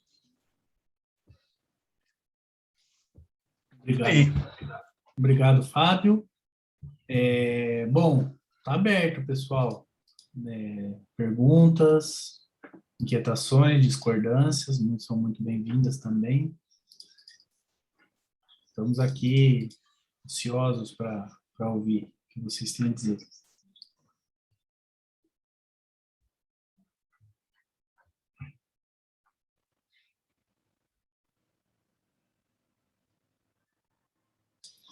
O pessoal está meio tímido hoje, Daniel. Você tem mais? Eu tenho umas perguntas. Então beleza. Vamos lá. Bom, vou tentar aqui. A primeira, eu queria, Daniel, que você falasse um pouco mais sobre a expressão salto mortal da mercadoria, que vem do Marx. Eu estudei isso faz tempo, eu não me recordo muito bem. Eu não sei se eu entendi, eu acho que eu entendi e que você está se referindo a uma intensificação extrema dessa autofagia social, com essa expressão, né? Uhum. Mas eu queria só que você, se você puder, bem breve, retomar um pouco, conceitualmente, o que é, né? Se for possível. Mas eu entendi que é isso, é a intensificação extrema da autofagia social. Uhum. Eu não sei se... Enfim, essa é uma pergunta. A segunda quando vocês falam do nacionalismo, né? Desse debate do falso nacionalismo do Bolsonaro, porque parece mesmo, né? Pelo menos o que eu tenho... Eu não sei se eu entendi direito essa discussão, porque ele tem um discurso ultraliberal, mas, ao mesmo tempo, ele tem um histórico de defesa nacionalista, né? Sua atuação parlamentar. E aí eu queria que você falasse um pouco o que seria esse nacionalismo. E aí tem um texto da Leda Paulani que não está nem publicado, eu não sei nem citar, porque eu não sei, eu não consigo descobrir onde foi publicado isso. Eu recebi informalmente de um amigo, de um colega, enfim. E ela fala que seria, ela cita você, inclusive, ela fala que seria esse nacionalismo um modo de governar a vida capitalista que está em crise permanente. E aí eu acho que ela está extrapolando para além do bolsonarismo, né? Se eu entendi bem, posso estar equivocada. Seria privatizar e criar agências... Eu vou dar um exemplo, seria privatizar e criar agências reguladoras? Esse é um exemplo, não sei. E uma terceira pergunta, e a partir do que o Fábio falou agora, a gente pode dizer que a nova república acabou, né? Tem todo um debate sobre isso, né? Pensando... E aí, dentro dessa reflexão, a cidadania salarial que foi prometida pela nova república, né? Com garantias, tentativa de garantias de direitos econômicos e sociais, ela é algo que não tem mais possibilidade de se efetivar? São essas três perguntas. Não sei se eu falo agora ou se algum colega quer falar. Vamos ver se tiver mais gente que quer falar, a gente vai circulando, né? Senão eu tento comentar também. Não sei. Eu vou falar então, da Renata. Bom, longe da pretensão de uma resposta acabada, eu acho que eu tenho gostado dessas atividades para a gente, né, ir pensando junto nas coisas. Bom, o salto mortal da mercadoria, Renata, é um pouco... É que, na verdade, esse livro também, quer dizer, tem coisas que... Eu usei essa expressão num texto que eu escrevi uns 2 anos atrás, assim como tem coisas do livro que vêm de outras coisas que o Fábio escreveu, mas a ideia que me pareceu interessante, né, eu uso às vezes nos debates, isso é uma ideia que está no Marx, ele fala num determinado momento que toda mercadoria tem que dar um salto mortal, né? Porque a mercadoria ela é um produto que ela, digamos, tem um valor embutido, mas que não é real, enquanto não vira dinheiro. Então, você tem um processo de concorrência, de disputa para...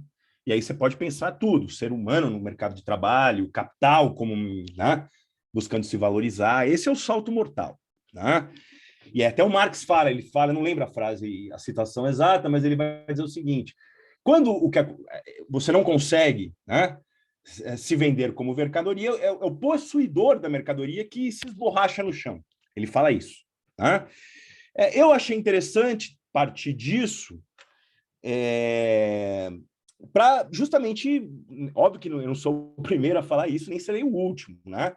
Quer dizer, a lógica mercantil capitalista, por si só, é uma guerra permanente, é uma disputa, não tem regra, né? Não tem...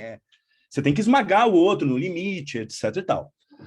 Né? Só que, ao mesmo tempo, essa é uma contradição da civilização burguesa.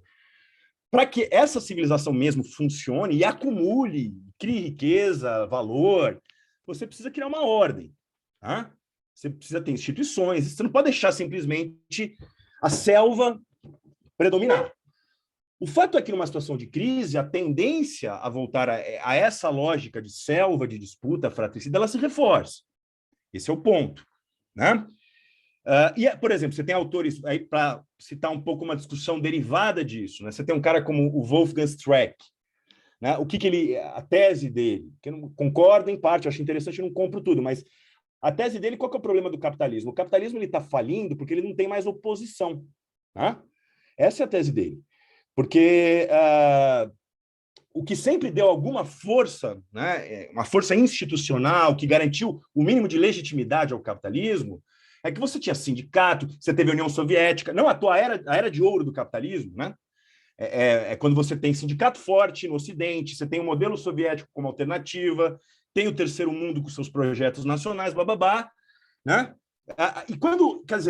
Mas quando o mercado, o capital puro, digamos assim, né, vence, né, e não tem mais horizonte de outros projetos, outras rupturas, nem mesmo dentro da lógica do capital, porque esses projetos não abdicaram da lógica do capital. Né? Mas quando você não tem transformações que prometam uma sociedade melhor, o capitalismo vai perdendo a sua força. Só que ele fica nesse impasse, não é que vai ter uma transformação para algo melhor. Né? Mas eu acho que o que ele está falando é o mercado não consegue criar legitimidade social. E aí, o que isso vai dar? Agora está dando numa direita, né? No mundo inteiro. Né, que vai simplesmente não mudar essa ordem. Né? Não vai criar uma alternativa a isso, mas vai, pelo contrário, vai acelerar o processo e manipular o ressentimento que daí vem. Né? Essa lógica do salto mortal da mercadoria, quer dizer, é uma metáfora para uma guerra civil permanente, social. Né? Eu penso dessa forma, eu trato dessa forma. Né? E o que a extrema-direita faz, o que o bolsonarismo faz bom, vamos viver essa guerra civil, não prometer um outro mundo que já não existe mais. Essa seria, digamos, a base de autenticidade, né, deles perante a sociedade. Eles levam a sério que é isso aqui mesmo, essa brutalidade mesmo, melhor viver assim e se armar para essa situação do que ficar imaginando cidadania, democracia, coisas que, na prática, estão totalmente enferrujadas. Né? Isso tem a ver, eu acho, Renata, com a questão do nacionalismo também. Né? Não é a mesma coisa, mas tem os seus elos aqui, digamos. Porque eu acho o seguinte, o que eu quis, óbvio que o que eu falei, então, aí que está, é um falso nacionalismo. Né? Quer dizer, o que eu tentei dizer é que assim, o bolsonarismo ele tem lastro na história brasileira, mas lastro naquilo de ruim, né? Naquilo que é o contrário do que a esquerda sempre pensou, né? Do que seria a ideia nacional, que animou o século XX, nos debates.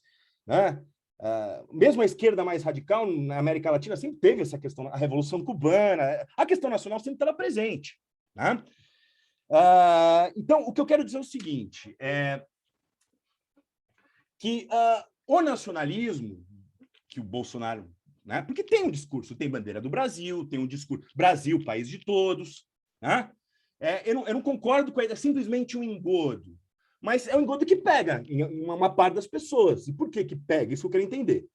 Então, o que eu quero dizer é o seguinte, é um nacionalismo que não tem base material, né? No sentido de um projeto nacional, como, inclusive, o antigo fascismo tinha. O fascismo era um projeto de base material nacional. Hoje não é isso. Tá? Inclusive os militares aqui no Brasil, por exemplo, também tinham um projeto nacional. Né? Hoje eles não têm nenhum projeto nacional, né? De nada, não tem nada perto disso. Né? Então, o que eu acho é o seguinte, quer dizer, eu acho que é um nacionalismo no sentido de que você mobiliza a coisa nacional, porque ela continua existindo, né? Enfim, né? Você tem um simbolismo da coisa nacional que se confunde com valores que o bolsonarismo quer difundir. Esse é um instrumento. Então, aí você repete os antigos nacionalismos no sentido de buscar criar, seja inimigos externos, seja inimigos internos, né?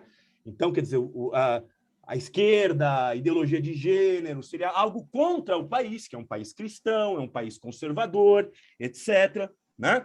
Então, digamos, o nacionalismo ele é ocupado por esses conteúdos da guerra cultural, e justamente porque não tem perspectiva de uma transformação, de uma ruptura, de uma transformação estrutural, econômica, social, nenhuma, da esquerda à direita, né? Aquilo que a gente já comentou em outros debates, a questão moral, cultural, dos valores, aí o nacionalismo misturado, eles são inflados, eles ganham força, eles ocupam um vácuo, né? Porque a dinâmica do capital em crise ela está posta. Agora, ao mesmo tempo, né? O próprio bolsonarismo também, em certos pontos, por exemplo, a coisa da Amazônia, né? Você tem, por vezes, discursos de que o direito de destruir a Amazônia faz parte da soberania nacional. Né? E eles falam isso também. Então, aí, nesse caso, aí eu vou dar uma opinião, ninguém precisa concordar, mas é uma opinião minha. Eu acho que essa coisa do nacional acabou. Eu tenho que pensar em outra chave, a minha opinião. Eu não tenho uma. Eu, Daniel, né? Não peço para ninguém concordar comigo, nem o Fábio. Eu acho que virou uma casca vazia essa coisa nacional. Ela pode ser. Então, por isso que ela serve para. Justamente, ela não serve para questões econômicas, sociais. Não, ela serve para esse tipo de simbolização. Enfim, no Brasil eu vejo assim. Né? Eu, pelo menos, vejo assim. Eu não acredito que a questão da esquerda é ter um projeto nacional. A questão da esquerda é como pensar outras formas de vida para além do capital, no Brasil e no mundo. É um engodo você cair nessa questão soberanista, nacionalista, estatista. Nós vamos voltar... Enfim, é o que eu acredito. Né? Pelo menos eu, Daniel. E aí a questão da Nova República. Eu acho, então, a Nova República, a pergunta que você faz, né? Nova República como farsa, depois como tragédia, não sei. Né? O que eu acho que está colocado hoje é a Lula Alckmin, para mim, o Fábio falou bem também, não é só isso, né? O Sarney, o FHC, né? Você tem, de fato, um discurso, eu era feliz e não sabia, que é um discurso falso, que a gente tem que combater. O nosso livro, né? Um dos motivos deles é combater isso. A Nova República, estávamos indo, tudo bem, né? Você tem a visão mais liberal dos tucanos, a visão mais desenvolvimentista dos petistas, mas estava lá, não, o problema já estava lá. Né? Bom, eu acho que assim, não tem como você recompor, porque assim, também a Nova República, quando ela surgiu, o que eu acho? Tem uma diferença que eu acho que é crucial, que eu acho que a Renata, que inclusive trabalha no Diese, vai concordar comigo. Espero. Também, se não concordar, não tem nenhum problema.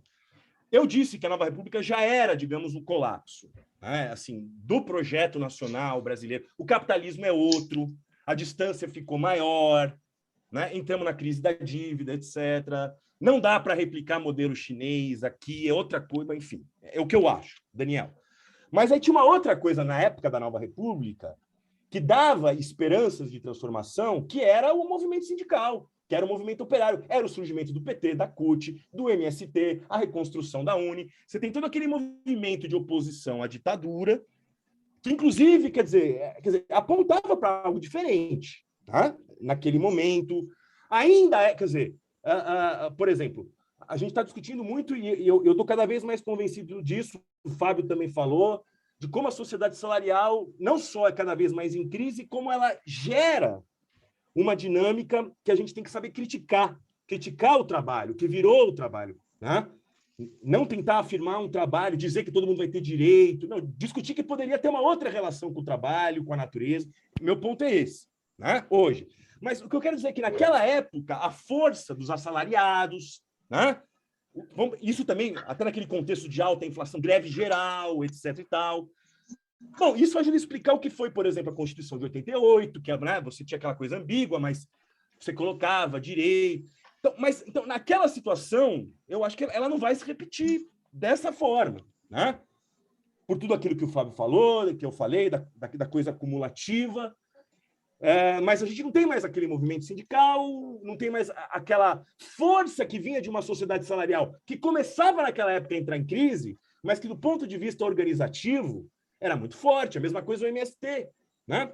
Então, óbvio, não que não vai ter resistência, vai ter resistência, mas vai ser... Eu acho que outras formas de resistência e com outras pautas. Né? Esse que é o ponto. Eu acho que a pauta não deve ser uma pauta desenvolvimentista, soberanista, não. Né? Ela tem que partir das necessidades da vida e como essas necessidades da vida se contrapõem com essa lógica autofágica do capital. Óbvio que eu estou falando aqui é fácil dizer, é muito mais fácil fazer, mas essa questão que eu trago para o debate.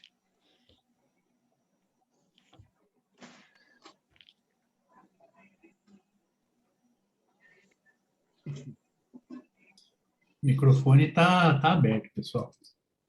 Posso só fazer um comentário muito rápido? Quando você fala da crítica ao mundo do trabalho, eu queria só chamar a atenção para um ponto que pelo menos eu não percebo, eu não escuto mais, que é a redução da jornada de trabalho.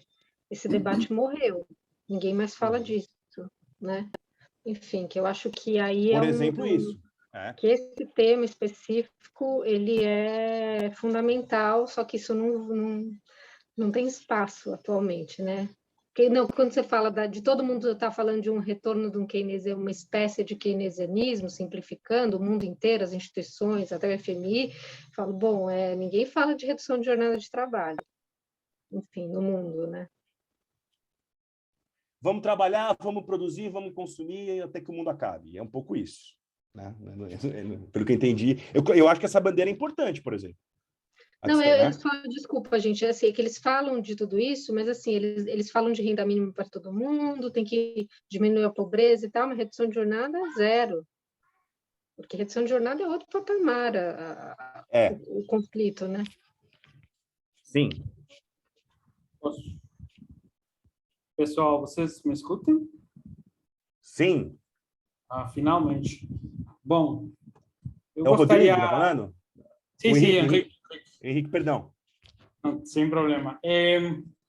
Parece que a contenção e a aceleração fazem parte, ao final, de uma mesma ordem do capitalismo, o desordem, não sei como colocar isso, né? A sessão passada, Daniel, você falou alguma coisa sobre o indianismo, né? Muito brevemente. No Equador, Peru, Bolívia, sei lá, talvez até no México, de forma mais modesta, há grupos nesse sentido que propõem uma mudança radical, que fora do sindicalismo, fora da esquerda progressista, uma criação de um novo mundo, vamos falar assim. Mas no Brasil, quem poderia se opor realmente para propor alguma coisa realmente diferente, né? Essa seria como a primeira parte do meu posicionamento.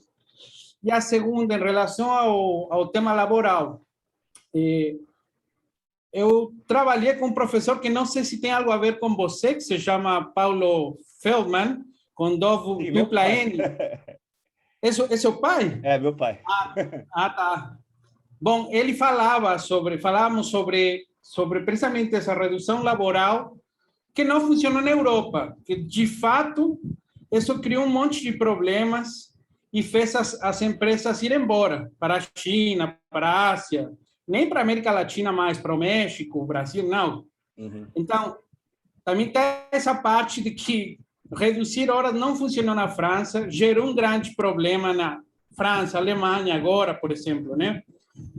E são economias muito mais fortes, muito mais estruturadas que as nossas. Quais poderiam ser, na sua opinião, claro, algumas saídas, né? Que realmente parece tudo muito negativo para o futuro, né? Seria como isso, de forma geral. Tá bom. Não sei se tem mais gente inscrita ou se a gente vai para o... Tadeu, você que tá comandando aí. Não, se alguém quiser falar, tá aberto. Senão, vocês podem ir respondendo. Não estou vendo ninguém desmudando o microfone.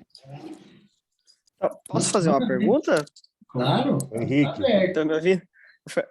Tudo bom, Fábio? É o Fernando. É o Fernando. Não, eu tô fechado aqui porque a internet está ruim. Daniel, de uma questão, né, que me veio aqui. Os programas de renda condicionada, os programas de programas sociais, de renda mínima, eles no horizonte, na sua visão, dentro do que se colocaram da contenção, eles podem ser vistos como um rebaixamento das expectativas, ou de que forma eles poderiam ser como um novo horizonte dentro dessa dinâmica da crise estrutural do capital? Aí, se puder comentar um pouquinho, não sei se foi muito claro no ponto. Tá. Boa tarde. Oi, Henrique, vai lá. Oi, boa tarde.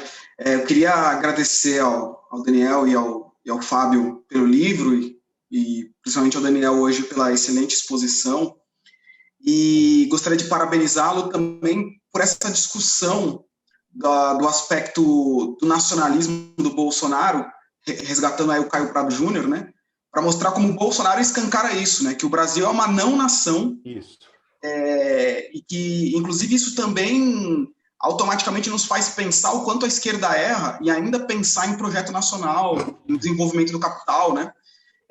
Esse é um debate, enfim, que acompanha a esquerda, acompanha por todo o século XX, e parte da nossa esquerda ainda continua alimentando essas ilusões, né?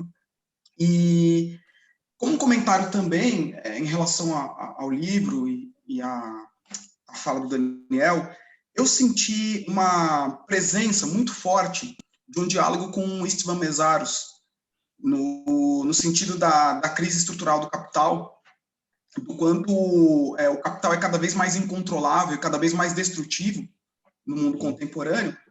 E pensando no que o Daniel nos apresentou hoje, e na própria crítica que o Meszaros faz, ele é um autor que também critica muito forte as ilusões dentro da esquerda, né? A ideia daquela esquerda que se coloca como uma gestora do capital, e não como aquela que pensa um projeto de superação da vida sobre o capital. E esse debate que nós estamos vivendo hoje, o debate eleitoral, né, sobretudo com a maior parte da esquerda se aglutinando em torno da candidatura do Lula, me parece, como o Fábio deixou isso claro na fala dele, que as contradições todas, né, os monstros aí que acompanham o médico e o monstro, eles estão aí no horizonte, né, não vai ser uma eleição que vai modificar isso. Então, nesse sentido, a minha pergunta seria mais no sentido também do que o Henrique comentou antes: quais seriam os sujeitos políticos hoje no Brasil? Porque se os evangélicos estão se politizando, as forças policiais estão se constituindo como agentes políticos também,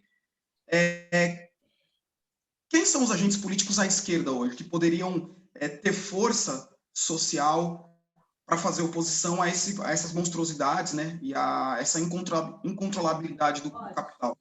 Quer dizer, será que na esquerda brasileira há espaço para a constituição de movimentos sociais ou de forças populares que não só resistam a isso, mas que proponham novos projetos de sociedade? Eu vou... Tem mais alguém inscrito, não? Se não tiver, Tadeu, posso ir? Pode ir. Se alguém quiser fazer uma pergunta, é só tomar a palavra, pessoal. Agora eu imagino que depois a gente já vai caminhar para a conclusão, né? Isso, acho que essa é a última rodada de participação. 15h30, né? Que vamos seguir o tempo. E, bom, olha, eu não tenho aqui, acho que as três questões, elas, de certa forma, elas tangenciaram o mesmo ponto, que é pensar alternativas, né? Inclusive, até eu e o Fábio também, a gente, com outros colegas, também a gente tem um grupo para pensar justamente, chama Crise Alternativas, e tem outros nomes que a gente também cria também, quer dizer, mas a ideia é justamente tentar refletir a partir dessas questões que vocês levantam. E eu seria leviano aqui de achar que eu tenho um programa, que eu tenho um projeto, isso de um lado, mas do outro lado eu tenho uma certeza. Eu tenho a certeza que é esse tipo de questão que vocês estão levantando, que é o que eu, o Fábio, queremos levantar. Tá? Tem que mudar, digamos, a rota da discussão. Para mim, isso é o mais importante. Tá? O mais importante, a meu ver, é mudar as perguntas que a gente faz, mudar as preocupações que a gente tem, e não, como foi dito aqui, né?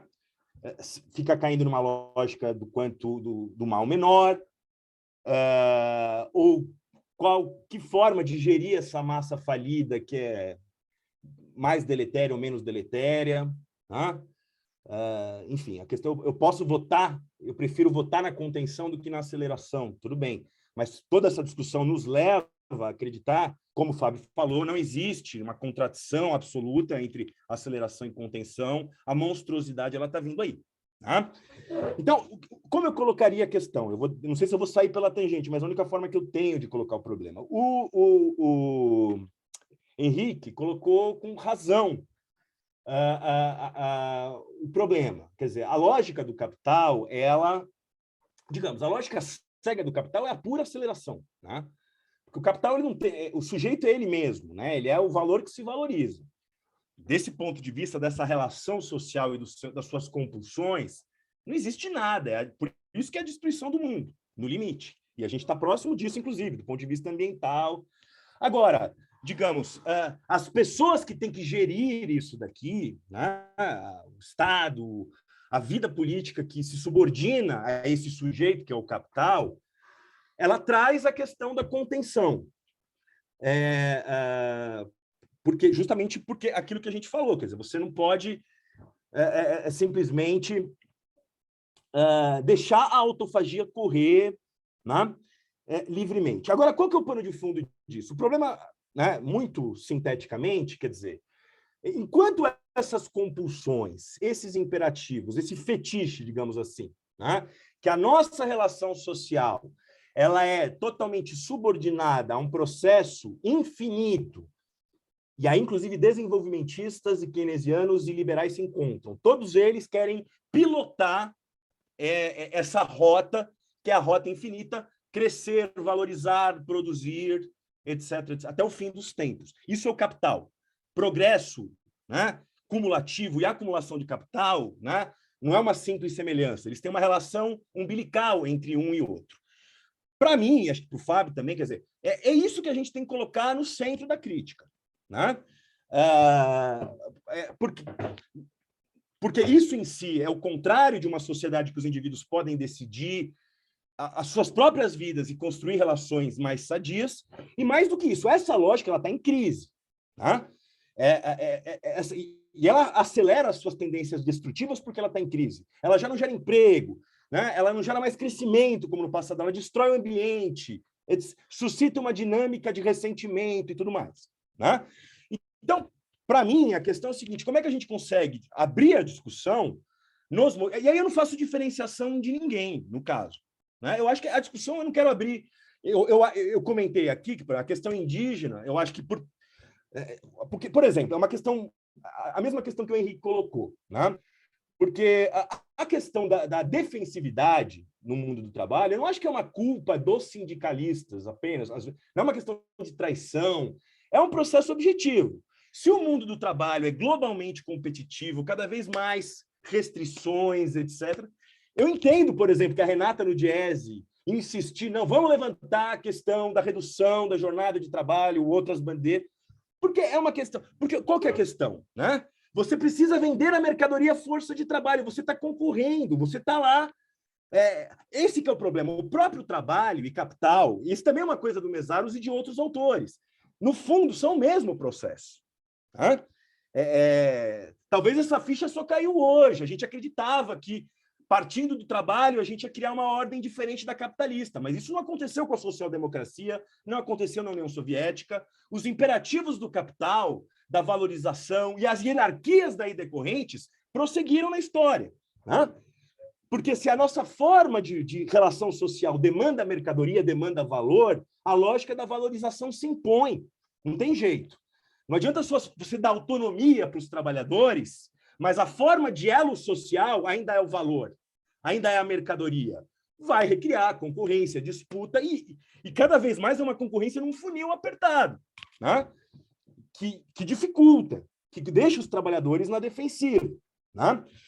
Mas isso quer dizer... Mas o que eu quis dizer, por outro lado, é que talvez, eu não sou nenhum especialista nesse assunto, talvez exista uma experiência, uma força acumulada indígena na América Latina que não está inserida nesse processo, talvez não na mesma forma, óbvio que também está com a espoliação, etc. e tal, mas, enfim, né, que dá uma força de mobilização maior. Mas a discussão que eu acho que a gente tem que propor é para todos. Né? Porque é óbvio que não se trata de... Bom, o trabalhador não vai mais reivindicar um salário melhor? Vai. Mas o horizonte disso, né, a perspectiva disso, achar que vai ter emprego bom para todo mundo, melhoria de salário, eu acho que a gente tem que falar que isso é uma ficção. Né? Que o esforço, né, que nos cabe sim, por mais utópico que isso possa parecer, eu não acho que é utópico. Olha, né, por que a gente não pode repensar o sentido da produção? Por que a produção tem que ser direcionada apenas para valor? A gente não pode imaginar... A gente já discutiu isso, por exemplo, no grupo que eu tenho com o Fábio. Né? Propor outras formas de relação com o mundo da produção, que vão no sentido do usufruto, da gratuidade. Né? Óbvio que falar isso é fácil, mas esse tipo de questão tem que ser formulada. Né?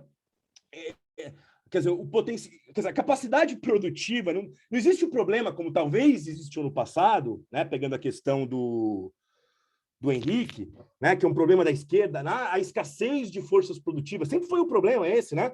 Por isso precisamos desenvolver a lógica do capital, bababá. Não é esse o problema que está colocado. Né?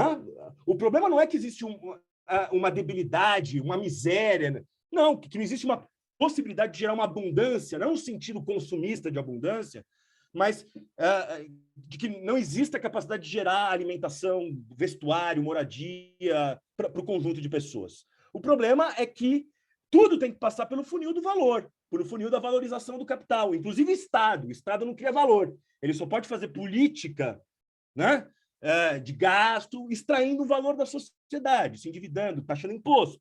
Então, se a gente não questionar esse plano de voo, né, eu acho que não é só a questão de que a gente não consegue algo emancipatório, é que o mundo vai para o saco também. Né? Se a gente manter essa lógica do dinheiro que faz mais dinheiro, que é o regulador da vida, né, não há. Né? E aí volta a questão, por exemplo, uma coisa que o Mesaros fala, Henrique, que eu concordo, é a coisa da... Assim, a gente tem que primeiro tomar o Estado e depois... Então, é a velha discussão que a gente já fez aqui. Vamos acumulando força, mas até quando? Né? Acumulando força, a busca por hegemonia. Para mim, a questão não é essa. Né? A questão não é de como governar o Estado, é como a gente propor outra forma de organização social e econômica. Que é óbvio que isso não é um processo doutrinário, programático, mas tem que vir dos movimentos, das discussões. Agora, a questão é levantar a pergunta. O nosso livro tenta ser uma provocação, inclusive na conclusão dele, a gente levanta um pouco essas questões. A gente está propondo esse debate. Né? E, por fim, só a questão do Fernando, eu acho assim, a questão da renda mínima. Eu acho que a renda mínima, ela, de um lado, eu acho que ela é evidente que ela é um... por que ela cresce em importância, a renda mínima? Não dá para descolar isso de uma crise, de uma perspectiva que existia no século XX, de uma sociedade salarial, ou que o indivíduo vai ter o seu empreendimento e vai ter renda. Né? Por isso que tem 3 bilhões de pessoas que vivem, e essas 3 bilhões de pessoas que vivem de renda mínima, né, não é para garantir a vida delas, uma vida decente, independentemente das coações do mercado. São pessoas que são muito pobres, que precisam, além da renda mínima, trabalhar e trabalhar muito.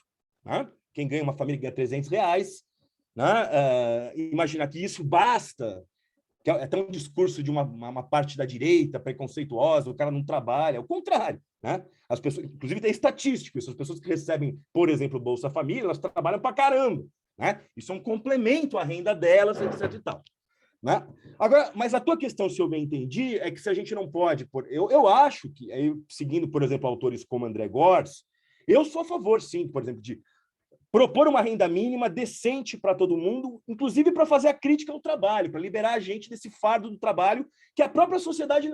É uma sociedade esquizofrênica nossa, porque o trabalho é a finalidade, é a moral, e é uma sociedade que nega ou degrada cada vez mais o trabalho. Olha, por que a gente não faz essa discussão? Né? A nossa sociedade é a sociedade do trabalho. Né? Isso vai do Martinho Lutero a Auschwitz, está lá. Né? O trabalho engrandece o homem, está na esquerda, está na direita. Mas é uma sociedade que nega o trabalho ou degrada ele cada vez mais. Né? Então, eu acho que, por exemplo, você fazer o debate da renda mínima, né? Vinculado a isso, precisamos ter espaço de autonomia para ser gente, para viver, para não sei o quê, eu sou a favor.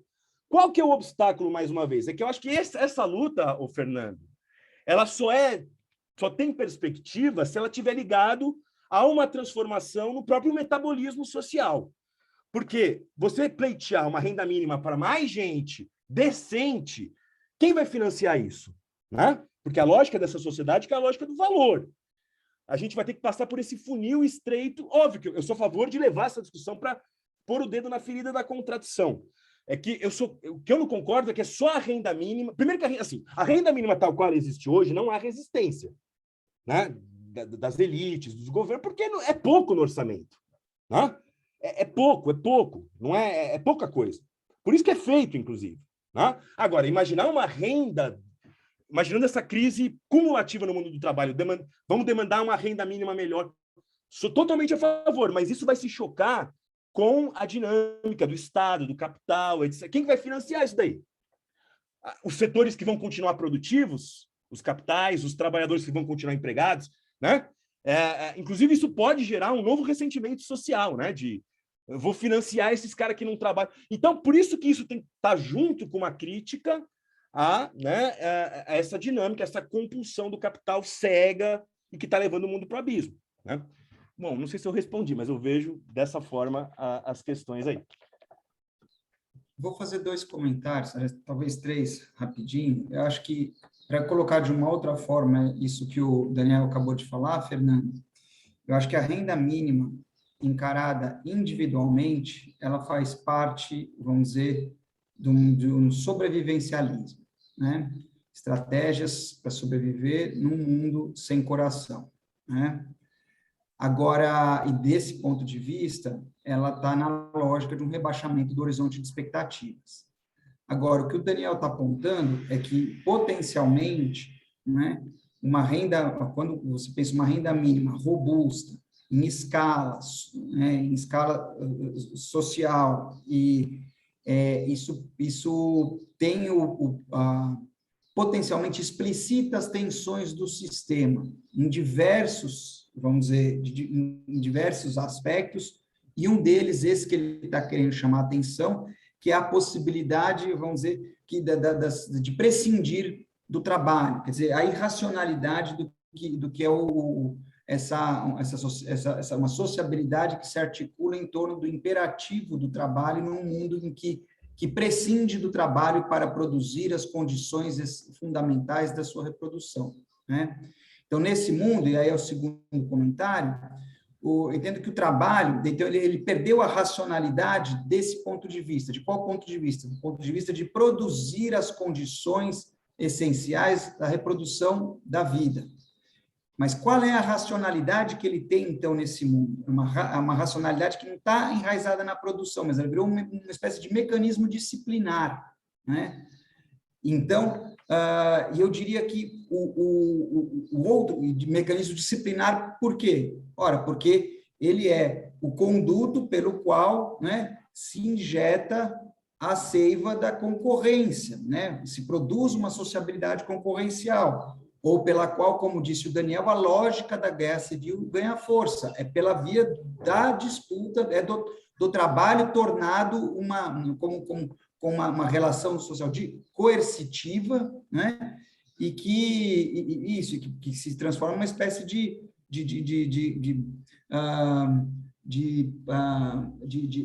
objetivo da vida, mas que está descolado, né, que não tem de novo, né, que é irracional do ponto de vista das necessidades sociais, e, portanto, ela funciona, de novo, né, como um mecanismo disciplinar, né?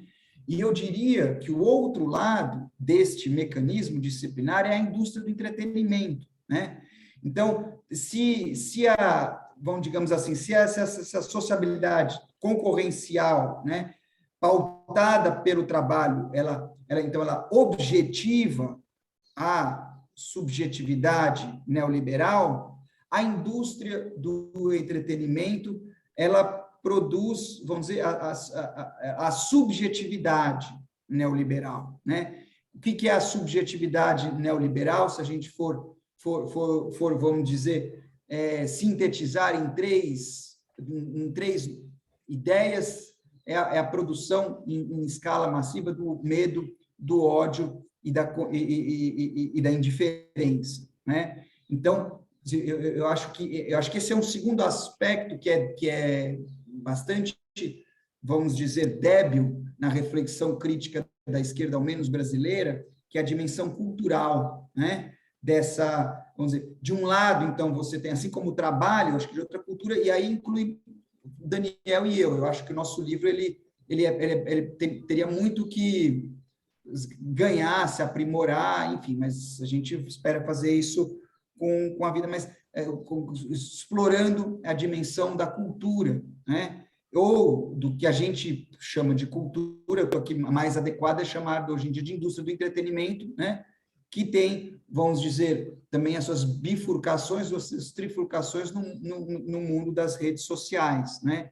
Em que, na verdade, é um mundo em que hoje em dia está entrelaçada as duas lógicas, a lógica da subjetividade, da cultura, da sociabilidade e do trabalho, da disputa, né? E uma coisa serve à outra, né? De modo que os dispositivos de conexão servem para construir ou para estabelecer laços, vamos dizer, com as pessoas, mas também para disciplinar o trabalho, enfim. E aí é toda uma terceira dimensão, né? Em que eu acho que essas duas dimensões do disciplinamento da vida, que nos enfurnam nessa espécie de show de Truman, né? Que não tem nenhuma razão, nenhuma racionalidade, quero dizer, do ponto de vista das necessidades sociais, da reprodução da vida e da realização da experiência humana, né? Mas então, e no entanto, a gente continua se movendo, essa sociabilidade continua avançando, né? Mas por quem dá o sentido deste movimento, assim como é um movimento sem sentido. E aí, como é que você mantém essas vidas sem sentido operando? É pela coerção do trabalho, é pelo anestesiamento do entretenimento, né? E aí, então, evidentemente, do ponto de vista individual, mas não do ponto de vista individual, do ponto de vista coletivo, isso só pode terminar na psiquiatria da depressão, da insônia e de todas as outros distúrbios de saúde mental que caracterizam a sociabilidade contemporânea. São historicamente construídos também, né, como trabalhos variados, né, por exemplo, do Safar, mas outras pessoas, enfim, também fora do Brasil, têm mostrado, né? Então, não só está destruindo o planeta, né, do ponto de vista da ecologia, mas também está destruindo a ecologia humana, do ponto de vista das condições da saúde mental, né? Então, são essas dimensões que precisam, que a gente está se esforçando em colocar o debate,